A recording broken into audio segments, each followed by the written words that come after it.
In each one of my operas, I really spend a lot of time thinking about the sound world that the audience will experience. From the minute the curtain goes up, you are entering a world that is self-contained until the last note. And I don't want anything to kind of break that magic and break that spell of having entered that world.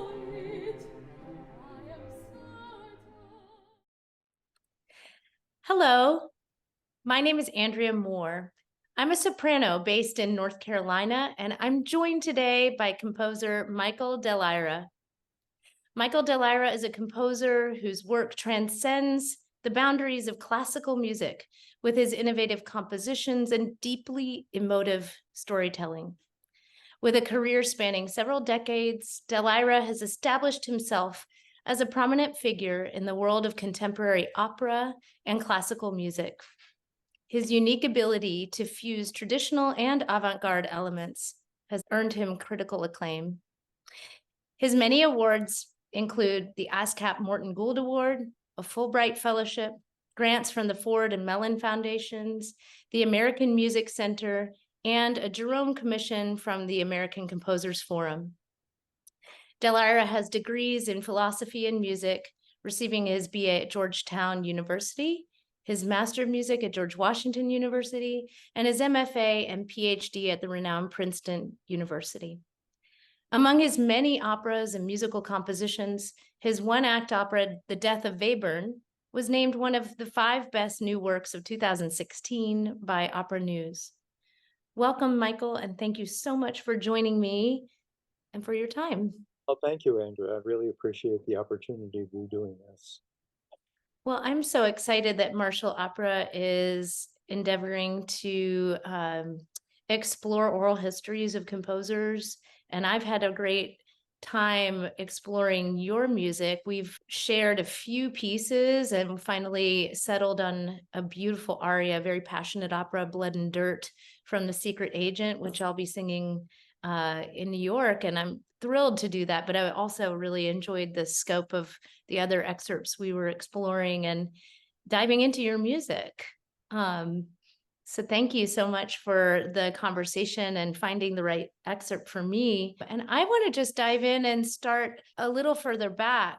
And I wanted to know if you might be able to share some of your early memories of music or your early experiences of music and how they influenced your decision to become a composer. Music was a very important part of my life early on. I grew up in an Italian immigrant household, lower middle class. The radio was on all the time. And then a couple of years later, if you remember elementary school assemblies, the violin Mhm. teacher came in to, I don't know how many of us there were, but it was well over 100. And he played on the fiddle, really, so everything from Pop Goes the Weasel. But he played the first few bars of the Bach Chaconne, and I ran home with the permission slip saying, I really want to do this.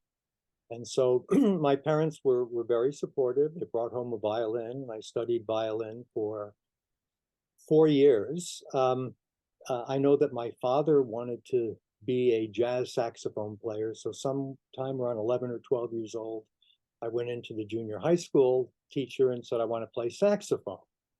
And he said, oh, Okay. you have to start with clarinet, though. And I realized later that they just needed a clarinetist for the band. They didn't really need a saxophone player. But then the Beatles came when I was 14. Hmm. And I just was knocked head over heels. I'd never heard anything like it. And this is really what I wanted to do. Nobody wanted a clarinet player in their band, and nobody wanted a violinist in their band. So I thought the easiest way into a band would be as a drummer. So I asked my father to take drum lessons, and there was a guy a few blocks away who gave them. And my father very quickly bought me a drum set, which he set up in the basement, and I got a few kids together, and we that began one of about 5 different rock bands I played in from junior high school through high school. But there were a few songs that we played where they would put a boom mic in front where I would sing. First, it was just kind of backup vocals. And then it got to be a few solos. And then in Mhm. switch bands where there was a keyboard player who could also play drums, which allowed me to go out in front and just sing. And I Got it. loved it. I just loved singing. So I auditioned for another rock band as a lead singer, and we cut a single before I graduated high school. And that single, by the way, has ended up on about a half a dozen um, underground collectors garage band records. Were those songs your original compositions? Were they collaborations with the band? They were pretty much the first songs I ever wrote. Well, that takes me to my next question. As I said, in your youth, you played in rock bands and also in coffee houses as a drummer, guitarist, and singer.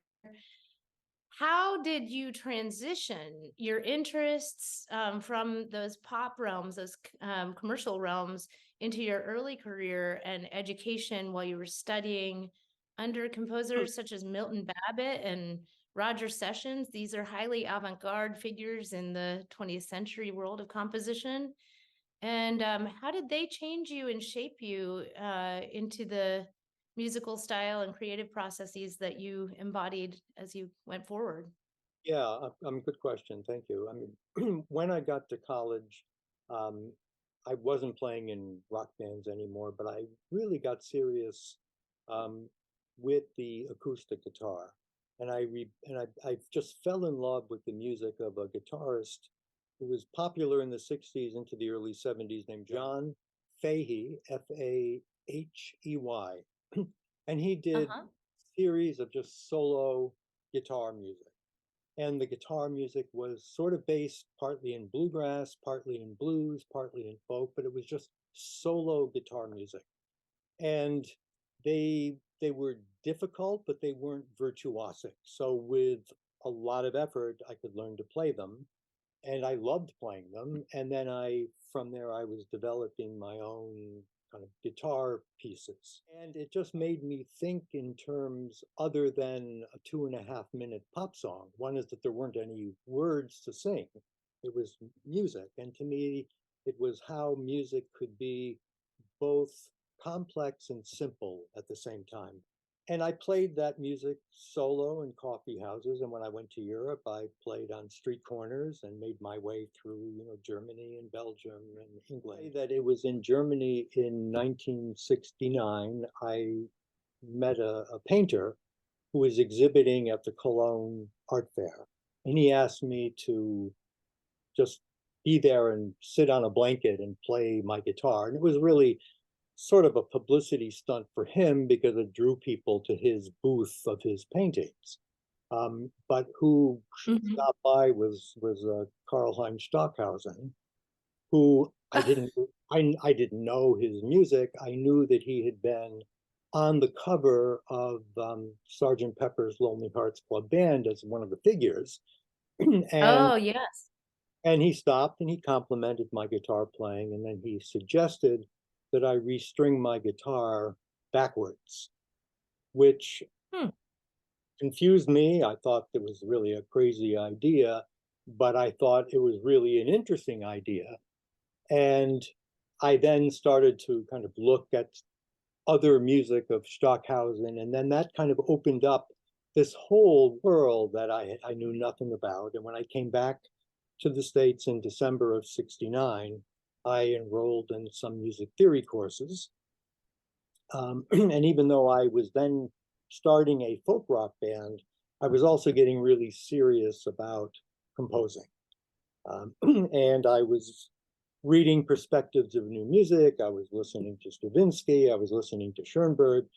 And I got really, really interested in 12-tone music. And of course, at the Mhm. time, best place, as far as I knew, for 12-tone music was Princeton. And I I applied there, went for Milton Babbitt. yeah, yeah. And that really was a complete switch. I left the folk rock group. They weren't too happy because we had just signed a contract with a producer from Warner Brothers. But to me, I was thinking Oh. bigger. It was maybe not the most practical decision of my life, but I'm glad the way it worked out. And I'm wondering if you can recall when and how you found your distinctive musical identity, and also specifically that within opera, because you obviously are an opera composer and have a passion for that particular genre. Yeah, good question. Thank you. Um, well, I certainly know the moment when I knew what I wanted to do, and that was to write opera. And this was as a first year graduate student at Princeton. I was listening to a lot of opera, but in 1977, I got a Fulbright to study composition in Italy at the Accademia di Santa Cecilia. And when I packed my trunk, I took just 3 books with me. And in retrospect, those books are really telling as to what I was trying to do. The first was a full score to Tristan and Isolde. The second was the full score to Wozzeck. And the third was a book that had recently been published by Eric Saltzman and Michael Saul called Vernacular Harmony. And I said, in retrospect, I think what I would have loved to have done was to fuse the lushness of Tristan with the drama and atonality of Wozzeck with a kind of vernacular music, which was, pop based, blues based, folk based. Hugely ambitious, especially for the age and the experience that I had. But it's something I never stopped trying to do, and I would say that all of my operas at least try to do that. I think I was most successful in my last one, The Leopard, which was premiered last year. Wow, that's really interesting to think of those three angles, those three spokes of the wheel coming together in you. And Putting I them in a love that. blender. Yeah. You do have a wide range of ideas and literary resources for your operas. And I'm curious what draws you to a work and tells you that you really have to make an opera out of it. I've always wondered about that about every composer. And from the Conrad of Secret Agent to the Leopard and this newer Arctic explorations, among all the others. I find it to be a really wonderful scope of your knowledge of literature. Yeah, again, thank you. It's good, very good question. Um, well, for me, opera is mainly about the music. Um, when I was in Rome as a student on the Fulbright, I got free tickets to the Rome Opera, and it was the first time I'd seen Boris Godunov, and Mm. I went to every performance, and this was before there were super titles. So there was a synopsis I could read, but other than that, I had no idea what was going on. I didn't understand any of the words, but I knew what was going on because the music was telling me. The music I thought was just glorious. I didn't Hmm. care I didn't care about the story beyond what the music could tell me about the story. Um, so, and we may a little later talk about how I think things are different today, in that I don't think opera is driven mainly by the music, it's driven more by the story. Um, Hmm. but going back to my own choices in terms of opera subjects, to me, opera is about taking characters. It's understanding the character and putting characters in situations that create tension, and it's having these characters deal with that tension. They resolve it in some way, right? I mean, sometimes they don't resolve it, and some opera characters go mad. Other times they do resolve it, right? So, but to me, it's always about the situations that they're put in and how musically suggestive those situations can be. I think, I read a quote from you. It said, while reading The Leopard, I often heard music in my head. And whether or not Lampedusa ever imagined his novel as an opera, I soon determined that it should become one, and was equally determined to make its music embody the tension between things changing and things staying just as they are. I thought that was um, a great, when you are reading something and you just feel that it has a sound world and that the characters have that tension. It's Yeah, and exciting. that's rare. I mean, that it doesn't happen all the time. I mean, I read a lot, and I don't really hear music all the time when I'm reading. But with the leopard, I did, and especially that. I mean, that is kind of the tagline for that novel, right? Is that we want things to stay as they are, things will have to change. And I thought, wow, is that musically suggestive? Where having things stay as they are, right? Which is Mhm. holding the tradition, but changing. How can we change it to make something new out of something that has existed for 400 years? The death of Webern, I think, is an interesting piece for you because you find a way to have that, second Viennese school voice within the Webern story, and then it's still an opera in your own voice. It was something that seemed like a far out idea to do at the time, Right. and it came out as well as I could have hoped. All that stuff is there, but the surface of the music may not give the appearance that there's all of this kind of analysis and pitch relations behind it. And that's really what took the time, was figuring out how to do that. Opera is such a collaborative art form. And I'm wondering if you could share some insights into your collaborative process with directors, singers, actors, orchestras, costume directors, any of those many art forms that come together. And specifically, you were telling me about your process in the actor's studio. You mentioned the Actors Studio, and that to me was a very special kind of 3 years of my life when my first opera was developed there. And Hmm. early on, before we even got to readings with the music, I found just listening to actors to be one of the uh, seminal educational experiences of my musical life. Because, as you might expect, an actor will read a line in many, many different ways, um, Right. and at many different tempos. Even though nobody is beating time, the duration over which that line will be expressed can vary by as much as 50, 75%.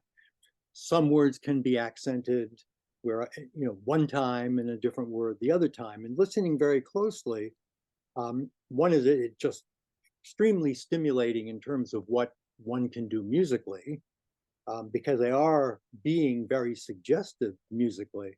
So would you listen to them read the libretto and then you would take the cadence that with which they spoke those lines and compose the musical line? Or did you already have melodic material?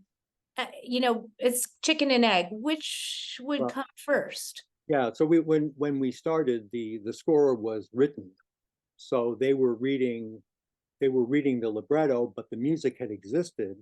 But to your point, after hearing them read, I very often went back and changed the score, Hmm. because how they read it conveyed the character. And for me, opera is all about characters. They conveyed the character better than I think I had. And so there was just a lot of ideas that one I could get as a composer just from listening to the different ways the actor um, executed or performed a particular line. Um, what also occurred to me was that the actor in that situation is in control of time. Once I've created the score, I'm in control of time, or more specifically, the conductor will be in control of time. So that the in a way, it's my performance, as an actor is what's being translated onto the score, and it had better be as good as what the actor would have done without the score. Right? I mean, Right. So you're really able to take the cadence and rhythm of which they speak and put that imbued meaning into the music that you've already created and reciprocate the process. And that's really magical, because a lot of times you, as a singer, can encounter settings of text that feel linguistically awkward, or you can encounter texts that feel exactly the way that you would want to say and express them, thus sing them. Well, I want to move into something that I find interesting is also the relationship between you and a librettist. And you have a strong connection with JD Sandy McClatchy. May he rest in peace. Great American librettist and poet and writer. How did you all begin your connection and collaborations? And tell me a little bit about how you all worked together and created, I think it's 3 operas together, um, 3 operas. maybe more. Yeah. The Secret Agent, The Leopard, Death of and was he also The Death of Webern? Yes.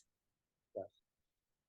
Well, the first opera that I did was not with Sandy. It was sort of a hybrid opera music theater piece based on a novel by Colette called Sherry, and that was kind of early after I had decided to abandon 12-tone music and to write music that I wanted to hear myself. And it was the first opportunity I had to write something that was going to span 2 hours, right? And how to do that. And the librettist that I worked with then was Susan Yankowitz, a playwright, and Okay. and that piece was developed over a course of 3 years at the Actors Studio, uh, culminating in a really well done workshop production that they produced. That to me was a great education, not in music, because no one at the Actors Studio really knew much or cared much about the music, insofar as Hmm. the music helped the drama. So it was really an intense education in theater and drama and working with actors and how all of that worked. Um, but it was toward the end of that that I was listening to a lot of opera, and I was listening to a lot of Sandy McClatchy's operas, and Mm-hmm. just really was impressed by his libretti. And I wrote him an email or called him or ran into him and said, "Gee, I would really like to work with you." And so he came to the workshop performance of Sherry at the Actors Studio and said, "Yeah, and what should we do?" And it was around that time that the Center for Contemporary Opera engaged me as composer in residence. And Sandy um, was asking me for suggestions. And I had just read The Secret Agent and said, "What about The Secret Agent?" He said, "Oh, I always thought that would be a great opera." Yes. Okay. So, Oh, uh, great. yeah. And so that and working with Sandy was really a fantastic experience, because he was very fast, very professional. And I can just say I remember one incident where he sent me a scene, and there were 4 anarchists on stage, but he had words for 3 of them. And I just sent an email at night and said, "Gee, this is a great opportunity for a male quartet." And I woke up the next morning and there it was. He was unique, and I learned a great deal from him as well. I mean, The Death of Webern was a little weird because there was no novel or literary book, right, to base it on. Right. Do I understand that your source material was from the investigation itself or from someone's collection of the Yeah, investigation? Yeah, there was a book published in 1961 by a man named Hans Moldenhauer called The Hmm. Death of Webern, a Drama and Documents. And he was a German musicologist, I think, teaching at the University of Washington in Seattle. And in the 50s, he went to Mittersill in Austria and he put together the whole story. And it's in this book. It's a wonderful book. And he interviews. Mm. So we use that, but I also handed Sandy Webern's lectures in, I forgot the years, the 1930s, in a private apartment in Vienna, his lectures on new music. And Sandy integrated those lectures as well. But it was a really just a superb job at creating a libretto out of this material. Like, not just taking the libretto for what the characters speak, but really integrating different resources. I think that's fascinating. Well, I have want to kind of wrap up and ask a aspirational question, and I'm wondering if you have thoughts for a composer, a younger composer, maybe setting out and wants to do the behemoth task of potentially creating and composing an opera. It's such a huge endeavor, expensive. The genre and space for that in the world is changing. Um, what do you think about the future of it, and what would you say to a composer who's writing and has ideas to do that right now?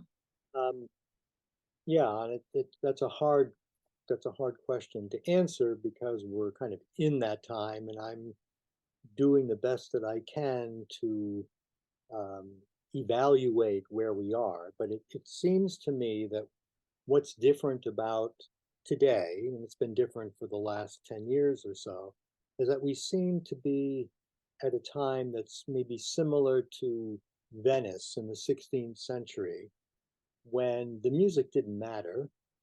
It was all about the story. And on a single night, there may have been three different operas on Medea, say, and nobody cared who Hmm. the composer was, but you went because of who the librettist was and the story. Um, my sense is that we got here because contemporary music has been so unsatisfying for so much of the public for so long that audiences automatically assume, oh, if the music is by Michael Dellaira or some other composer that I've never heard of, I'm not going to like the music, so I'm going to go for the story. Companies have to sell the new work on the story, not on the composer, right? So, I mean, I don't believe Hmm. that's true of Philip Glass or John Adams. They can probably write on any subject and it'll be fine. People will go and see it. But for other Hmm.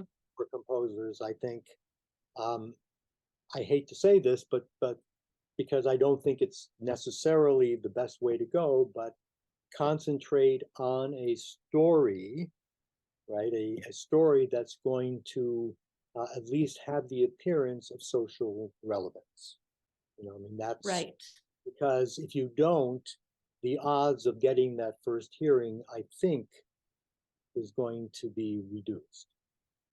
right. Have a harder And time. such as in the Met season right now, we have Dead Man Walking, which is really first and foremost a very interesting story. It was a film, so it's known as well to a wider audience.